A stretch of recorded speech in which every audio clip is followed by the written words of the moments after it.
नमस्कार, मी डॉक्टर कमलाकर सामंत, अध्यक्ष कलामहर्षी के मूस प्रतिष्ठान, चाळीसगाव, जिल्हा जळगाव. या व्हिडिओमध्ये आपण बघणार आहोत त्यांची ही डार्क रूम आणि या डार्क रूम मध्ये त्यांनी केलेलं कार्य. के मूसांनी 1940 मध्ये चाळीसगावला आगमन झाल्यावर 1957 पर्यंत आईच्या मृत्यूपर्यंत या वास्तूमध्ये त्यांच्या वडिलांचा पारंपरिक व्यवसाय हॉटेलचा सुरू होता, वाईन शॉपचा व्यवसाय सुरू होता.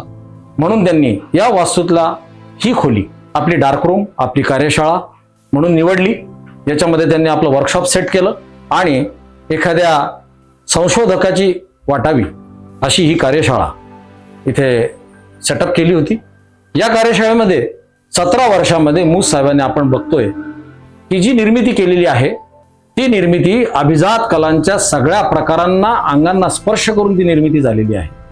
आणि त्यांच्या एकूण निर्मितीच्या 70 ते 75% निर्मिती या 17 वर्षाच्या काळातच झाली. सुरुवातीला त्यांनी स्केचेस केल्या, नंतर त्यांनी पेंटिंग्स केल्या, शेकडोच्या संख्येमध्ये पेंटिंग निर्माण केल्या. नंतर त्यांनी छायाचित्रण कला, photography as an art form, art फोटोग्राफीमध्ये हा विषय त्यांनी आपला मुख्य कलेचा निर्मितीचा विषय म्हणून निवडला आणि त्या विषयामध्ये त्यांनी जगन मान्यता मिळवली. त्याच्यातलाही टेबल टॉप फोटोग्राफी हा जो प्रकार आहे, हा प्रकार त्यांनी का निवडला असेल तर मी संपूर्ण माझं विश्व या माझ्या प्रयोगशाळेमध्ये, या माझ्या डार्क रूममध्ये, या माझ्या कार्यशाळेमध्ये मी निर्माण केलेलं आहे हे सिद्ध करण्यासाठी त्यांनी टेबल टॉप हा प्रकार, त्यांनी winter in Switzerland, winter in Kashmir हे सगळे देखावे याच कार्यशाळेत निर्माण केले. त्याच्यासाठी ते सेट तयार करत असत, त्याच्यावर प्रकाश योजना करत असत. आता इथे आपण हा एक सेट ठेवलेला आहे. ही जी कलाकृती आहे मॉर्निंग वॉक, ही जॅपनीज गुडिया प्रभात फेरीला निघालेली, आपल्या मॉर्निंग वॉकला निघाली आहे, तिचा पपी खाली वाट बघतोय. त्याच्या मागे जो सेटअप आहे हार्डबोर्डचा, हा इथे आपल्याला बघायला मिळतो. हा त्यांनी लाकडामध्ये बनवलेला इथे सेट आपण ठेवलेला आहे. हे सगळे सेट तयार करण्यासाठी त्यांना त्यांचे 2 मित्र होते, त्याच्यात अंबादास मिस्त्री नावाचे जे होते ते नंतर त्यांचे सहसतारवादक झाले. अंबादास मिस्त्री, राम सुतार, हरिभाऊ बागुल या मंडळींची हे सेट तयार करण्यात मदत होत असे, फ्रेमिंगसाठी मदत होत असे. जेवढे काही लाकडी काम होतं त्याच्यासाठी त्यांची मदत होत असे. इव्हन अगदी त्यांनी ज्या सतारी घरात बनवलेल्या आहेत ते बनवण्यासाठी सुद्धा अंबादास मिस्त्रींची त्यांना मदत होत असे. छायाचित्रण कलेमध्ये त्यांनी अनेक प्रयोग या कार्यशाळेत केले. स्टील लाईफला थोडं संशोधन करून लाईफ इन स्टील लाईफ हा प्रकार त्यांनी जगापुढे आणला आणि त्याला जगन मान्यता मिळवली. टेबल टॉप फोटोग्राफीमध्ये इतकी रिअलिस्टिक टेबल टॉप फोटोग्राफी फार खचित थोड्या लोकांनी जगात केलेली आपल्याला बघायला मिळते.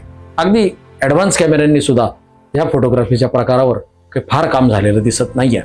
त्याच्यानंतर शिल्पकला, काष्टशिल्पकला, मातीकाम म्हणजे क्ले मॉडेलिंग, कार्विंग, लाकडातलं कोरीव काम, हे सगळं ते आपल्या या डार्क रूममध्ये, या स्टुडिओमध्ये, या वर्कशॉपमध्ये ते करत असत. कारण दिवसाचे 14, 16, 18 तास जवळजवळ सकाळी जर ते रुटीनमध्ये अगदी सकाळी 11ला ते जर त्यांच्या डार्क रूममध्ये त्यांनी जर प्रवेश केला तर आई सकाळच्या नाश्त्याची डिश पोर्सिलिनची चमच्याने वाजवायची, अरे नाश्ता करून घे.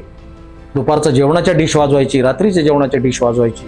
रात्री जेवणाचा प्रश्नच येत नव्हता, रात्री पंजाब मेल गेल्यावरच ते जेवण घ्यायचे. त्यासाठी ते रात्री 11 पर्यंत डार्क रूममध्ये राहायचे. काही वेळेस जेवण झाल्यानंतर पुन्हा सतार न वाजवता आपलं अपूर्ण राहिलेलं काम डार्क रूमला पूर्ण करण्यासाठी ते डार्क रूममध्ये येत असत आणि 20-20 तास त्यांनी या डार्क रूममध्ये घालवलेले आहेत. एवढी अखंड कलोपासना या 17 वर्षात त्यांची झालेली आहे. म्हणूनच एवढी मोठी निर्मिती त्यांच्याकडनं होऊ शकली. ही सगळ्या निर्मितीच्या मागे जी प्रेरणा होती ती होती निलोफर. कारण यांनी आर्टिस्ट व्हावं असं त्यांच्या प्रियसीला वाटायचं. यांनी आपल्या हॉटेलचा व्यवसाय सांभाळावा, एक व्यावसायिक व्हावा असं आईला वाटायचं. आणि आपल्या मामाला, त्यांच्या आरसी कॉन्ट्रॅक्टर यांना वाटायचं की यांनी मुंबईतच राहावं आणि माझं हे काही जे काही साम्राज्य आहे बांधकाम क्षेत्रातलं, हे साम्राज्य याने बघावं. परंतु निलोफरची इच्छा सर्वोच्च मानून त्यांनी आर्टिस्ट होण्याचं ठरवलं. ते आर्टिस्ट झाले आणि भविष्यात कधी निलोफर आली माझ्या या कलादालनामध्ये तिने असं म्हटलं होतं की तू जन्मतः कलावंत आहेस आणि तू जर कलावंत झालास तर तू जगन मान्यता मिळवशील. त्यानुसार त्यांनी मी जगन मान्यता मिळवलेली आहे आणि या असंख्य कलाकृती मी निर्माण केलेल्या आहेत. या असंख्य कलाकृतीच्या मागेची प्रेरणा होती ती मात्र निलोफरची होती. कारण एका दूरदर्शनच्या मुलाखतीमध्ये त्यांना विचारलं गेलं की what will you say about your on art. त्यावेळेस त्यांनी उत्तर दिलं की it's a sublimation of powerful instinct of my love. माझ्या प्रगाढ अशा प्रेमाचं, अथांग अशा प्रेमाचं हे प्रत्यंतर आहे. अमोघ अशी ही सगळी कला निर्मिती या वर्कशॉपमध्ये निर्माण झालेली आहे.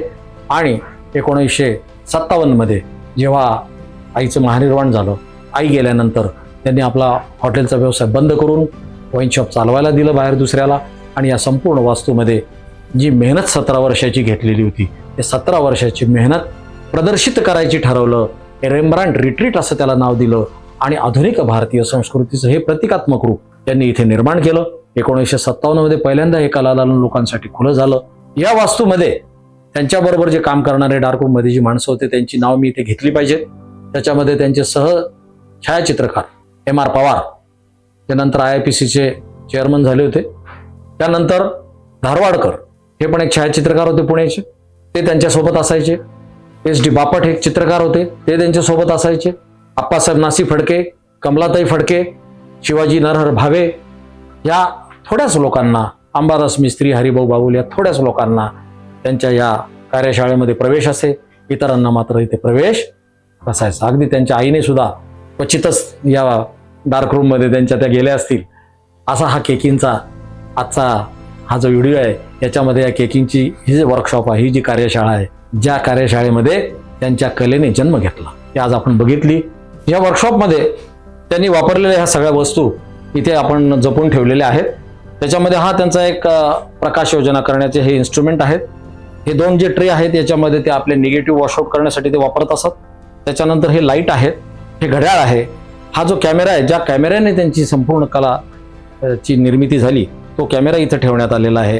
त्याच्यानंतर हा रोल वाइंडर आहे. हे सगळं सामान आपण इथे प्रदर्शित केलेलं आहे. हा एक अँटिक कॅमेरा इथे ठेवलेला, हा त्यांनी वापरलेला आहे. कॅमेरा ठेवण्याचे हे त्यांचे स्टँड होते. कॅमेरा फिक्स राहावा, तो हलू नये म्हणून असे लाकडी स्टँड, जवळजवळ 4 स्टँड आपल्याकडे आहेत. त्याच्यानंतर हे सेट्स जे अंबादास मिस्त्रींनी, हरिभाऊ बागुलांनी यांनी निर्माण केलेले हे सेट्स आपण सांभाळून ठेवलेत काही. हा सेट जो आहे तो या कलाकृतीसाठी वापरलेला आहे. असे सेट निर्माण करून त्यांनी आपलं संपूर्ण विश्व या वर्कशॉपमध्ये निर्माण केलेलं आहे. असेच व्हिडिओ, रंजक व्हिडिओ आपल्यापर्यंत पोहोचवण्यासाठी आम्हाला तुम्ही सहकार्य करायचं आहे. आजच आमच्या चॅनलला लाईक करा, सबस्क्राईब करा, शेअर करा आणि बेल आयकॉनचं बटन प्रेस करायला विसरू नका. तोपर्यंत मी रजा घेतो. नमस्कार.